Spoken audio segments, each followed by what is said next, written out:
Halo semua, selamat datang lagi di The Lazy Gadgets dan hari ini kita akan bawa news. Ini nanti yang edit ya, jadi kemarin kan William. Gantian, sekarang lo. Jadi orang bakal tahu bedanya tuh di mana. Barakuda X. Itu ada barang dia nggak ya? Oh nggak ada barang dia.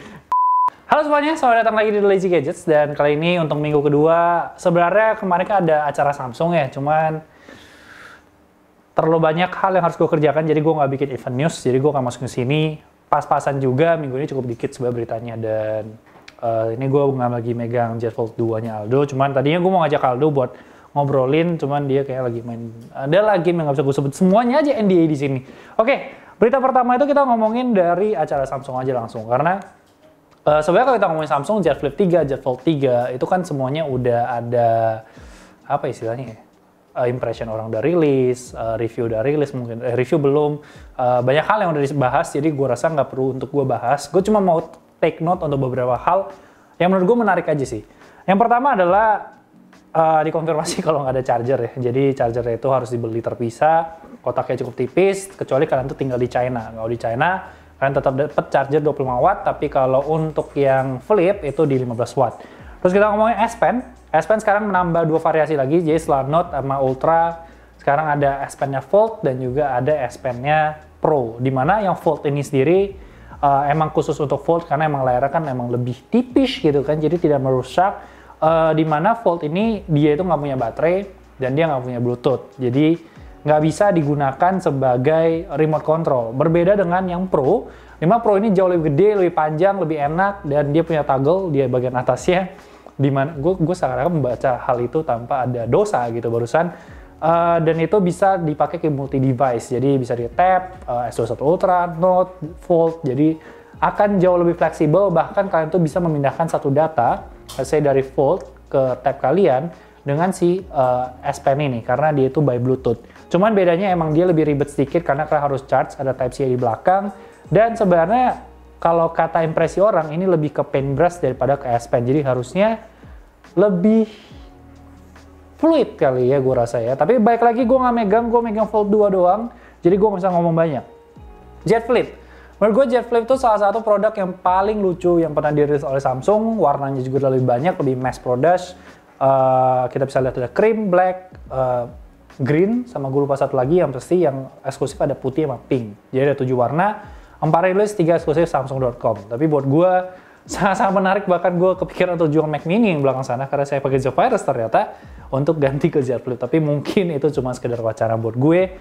Dan kenapa gue bisa bilang lebih ke massal, karena kalian bisa lihat warna lebih banyak, dan untuk masalah harga juga gue rasa ini bukan rahasia umum lagi. Harga itu sangat menarik. Kita bisa bilang Z Fold 3 itu di 25 juta, Z Flip itu di 15 juta. Jadi kalau kita bilang Fold 1 ke Fold 2, Fold 1 tuh lebih ke sebuah inovasi baru. Samsung keren bisa ngeluarin foldable. Fold 2 itu memperbaiki apa yang salah di Fold 1, dan Fold 3 ini tuh kayak oke, foldable udah bisa massal, udah bukan sebuah teknologi yang mungkin hanya untuk sultan-sultan, udah bisa ngerasain dan harganya turun, dan it's a good thing. Jadi gue ngerasa dengan menghilangkan Note di tahun ini dan Samsung gambling dengan foldable mereka dengan harga begitu, ini salah satu hal yang paling menarik yang pernah gue lihat, dan gue rasa ini akan works. Sekarang kita ngomongin Samsung sendiri, dia tuh rencananya memang mau jual 6,5 juta unit. Jadi kalau di 2019 itu berarti projection dia itu 700.000 unit lebih banyak dibandingkan 2019. Makanya gue bilang ada kemungkinan Z Flip 3 mungkin menjadi salah satu smartphone yang cukup populer. Bahkan Fold 3 mungkin akan populer banget dengan powernya, dengan dia bisa pakai S Pen, ini productivity banget. Jadi sebenarnya gue cukup tertarik dengan Fold dan Flip sebenarnya. Cuman pertama nggak ada budget ya. Kedua kita ngomongin Fold 2. Fold 2 Aldo ini dihargain cuma 17 juta. Dia beli di 32 atau 34. Gue rasa pakai belum setahun, harga hilang setengah. Kita ngomongin salah satu dari akun Twitter, S21 Ultra itu dihargai di 7,2 juta. Jadi agak dilema sih. Lu mau ngejual ini dengan harga 20, gue rasa orang akan lebih rela nambah 5 juta untuk ke Fold 3. Tapi lu mau trade in juga lu cuma dihargain 17 juta. Jadi gue nggak tahu cukup worth it apa enggak untuk kalian upgrade. Karena sebenarnya Fold 3 juga menarik. Dia punya IP rating, salah satu yang paling menarik karena hinge bisa masuk air tuh gila menurut gue, walaupun dia nggak ada dust, jadi makanya IPX8, biasanya kan IP68 atau IP78, cuman di sini X karena dia nggak ada dust proof, cuma untuk water itu udah aman banget. Jadi menurut kalian gini, pertanyaan gue adalah menurut kalian apakah fold dan flip itu yang ngegeser Note di tahun ini itu cukup menarik gak sih? Maksud gue, kalian tuh lebih prefer ada fold sama flip di tahun ini, atau tetap ada Note, gue nggak bilang dua-duanya, atau tetap dengan Note, dengan consideration Note itu desainnya kayak S21 Ultra. Jadi kayak voting gitu loh, kayak mau fold atau flip atau S21 Ultra menjelma jadi Note gitu, kurang lebih seperti itu. Oke, kita ngomongin dari si foldable sendiri, itu juga ada Google yang baru aja mengeluarkan masalah, ada satu leaker tuh namanya CStack27, itu menyatakan kalau Passport Pixel Fold itu salah satu device yang mungkin dikonfirmasi akan rilis. Jadi kita akan mungkin ngelihat foldable Google dalam waktu dekat. Bahkan ada salah satu code name itu slider, jadi harusnya bisa ditarik atau expandable. Dimana untuk si Pixel Foldable ini somehow menarik karena dia itu kerjasama langsung sama Google ya, dibikin sama Google maksud gua. Jadi integrasi dia dengan Android akan jauh lebih baik dibandingkan Samsung. Kalau kita ngomongin Samsung kan untuk tahun ini selain water rating tadi, terus kita ngomongin masalah S Pen tadi, satu lagi adalah masalah under display kameranya. Tapi kalau kita ngomong under display kameranya sendiri, masih cukup visible, walaupun kalau kalian nonton akan lebih aman, tapi masih terlihat di sana. Jadi salah satu hal yang mungkin nanti akan gue tarik berhubungan dengan Mi Mix 4 dari Xiaomi yang baru aja rilis. Tapi kalau kita ngomongin hal paling menarik buat gue, untuk perilisan Samsung kemarin, itu adalah konfirmasi dari WhatsApp kalau kalian sekarang bisa memindahkan data dari Android ke iOS. Kalau yang iOS ke Android nanti katanya mendatang. Dan ini debutnya di Samsung. Jadi Samsung Android 10 ke atas, itu harusnya udah bisa, tapi kalian perlu kabel Lightning to Type-C untuk ngelakuin hal ini. Kenapa masih kabel? Karena backup dari WhatsApp di Android itu ke Google Drive, WhatsApp di iPhone itu di iCloud, makanya itu nggak bisa saling sinkron. Makanya kalau kalian punya dua backup yang berbeda, itu nggak akan gabung, tapi akan saling nimpah. Jadi hati-hati dengan data kalian yang nanti akan kalian masukkan. Oke, kita ngomongin Mi Mix 4, tadi gue bahas sedikit. Ada sedikit foto sampelnya, kalian bisa lihat perbandingannya antara Mi Mix 4 dan Mi 11T, kalau nggak salah apa? Mi 11T Pro, Mi 11T saya ingat gue, dan cukup terlihat nggak jauh berbeda sebenarnya dari Samsung, karena kan foldable maksud gue masih make sense lah. Kamera depan ini kan mentok-mentok kalian pakai cuma buat video call, ya harusnya kena kompres juga, atau kalian pakai untuk unlock screen kalian. Jadi sebenarnya nggak seharus itu untuk punya, karena kalian punya kamera belakang untuk selfie dan ada kamera ini juga. Jadi it's not a thing yang harus banget kalian punya.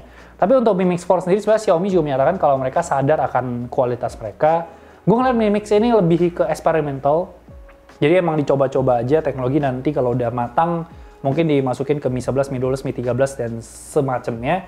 Tapi di sini Xiaomi sadar akan hal itu, udah menyatakan dibanding ada kelihatan visible tuh untuk under display kameranya, mending kalian bikin punch hole sekalian, yang gue rasa refernya tentu aja ke si Galaxy Fold 3 itu. Dan kita kalau ngomongin dari Xiaomi sendiri, emang under display kameranya, kalau kita lihat dari tweetnya Ice Universe, emang kelihatan itu sangat-sangat bersih, sangat nggak kelihatan. Jadi cukup menarik, walaupun hasil fotonya ya begitu, dan Xiaomi sadar akan hal itu. Oke, kita ngomongin Xiaomi sendiri, dia juga katanya tahun depan tuh akan memberikan 200 watt charger.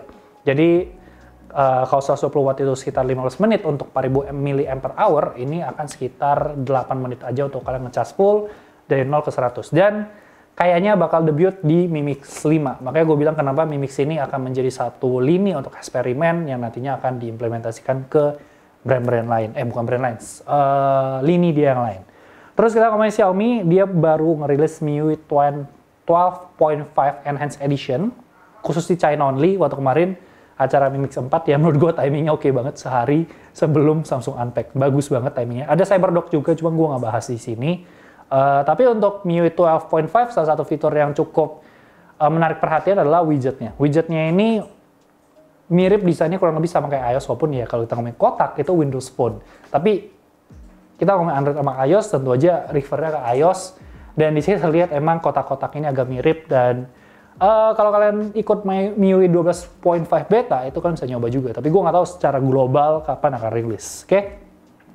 Kita masuk ke Apple. Pertama, biar kalian salty aja, karena gue juga nggak terlalu peduli. AirPods gratis untuk mereka yang vaksin di US. Jadi kalau kalian anak Washington DC, kalian anak muda, dan kalian belum vaksin dosis pertama, kalian vaksin di sekolah-sekolah pilihan, jadi ada tempat vaksin pilihan, itu kalian dapat AirPods. Orang tua kalian yang ngebawa anak mudanya, itu dapat $51 Visa gift card, jadi kayak kupon $51 per anak. Dan ini bukan hal yang baru, karena kita bisa ngomong di state-state Amerika sendiri banyak banget ada yang dapat air milesnya pesawat, terus bisa dapat liburan, bisa dapat voucher, bahkan ini ada kemungkinan bisa dapat iPad juga, 5 orang kalau nggak salah bisa dapat iPad. Jadi ya Amerika emang anak-anaknya, orang-orangnya kan agak, setahu gua nggak mau vaksin nih, kayak nggak percaya ada segala macamnya. Jadi ya udah, kalau kita kan kebalikan ya, dikasih vaksin malah setahu gue di daerah-daerah circle gue banyak yang katanya beritanya malah banyak yang nggak mau datang gitu. Tapi di beberapa daerah malah vaksinnya habis, jadi cukup banyak perbedaan yang terjadi. Dan Apple sendiri ini kabarnya ada kemungkinan ya ke USB-C. Jadi laporan dari Reuters yang menyatakan dari Europe Commission itu mengharuskan semuanya itu pakai charger yang general atau sama. Jadi kita bisa bilang di 2018 50% itu di micro USB, 29% itu di Type-C, dan 21% itu di Lightning. Dan dari Eropa sendiri emang berharap untuk semuanya itu jadi satu. Jadi kita bisa melihat mungkin Apple menjadi USB-C. Cuman di sini ada sedikit masalah. Ya sebenarnya bukan ke Apple doang, tapi ke semua yang nggak pakai USB-C. Jadi biar lebih universal.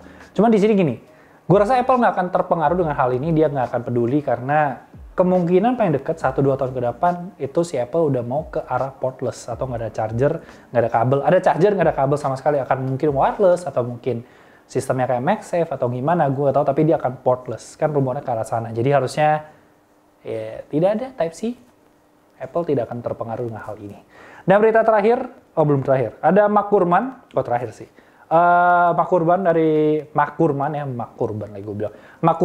Bloomberg itu yang menyatakan beberapa hal terkait iPhone 13. Sebenarnya hal-hal ini bukan hal yang baru ya, karena kita tahu iPhone 13 kan September ya, kalau paling lama juga Oktober ya.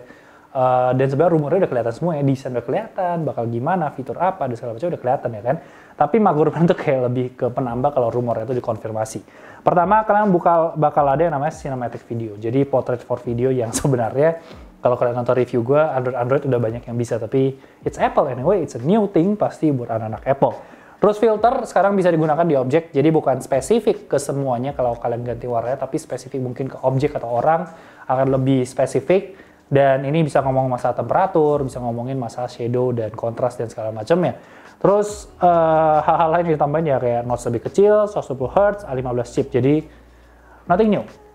Terakhir kita ngomongin Apple Cesam ya. Apple Cesam tuh kalau kalian nggak tahu berita di minggu lalu masalah Apple tuh privacy, di mana dia akan ngecek iCloud untuk ngomongin masalah anak lah gitu.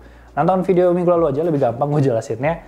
Ini cukup panjang sebenarnya, cukup ketarik panjang juga karena ada dari eksekutif dari perusahaan lain yang bakal ngasih pendapat juga. Jadi gue rasa akan gue jadikan lazy talk aja untuk konten yang satu ini. Cuman kapan rilisnya gue nggak tahu karena gue cukup banyak schedule video yang harus gue kerjain, tapi secepatnya akan gue kerjakan. Oke?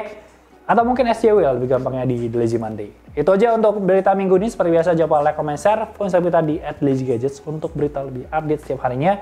Gue di Jordi Leonardo O-nya 2 dan jangan lupa subscribe. Thank you so much for watching and I'll see you next time. Stay safe you all. Bye-bye guys.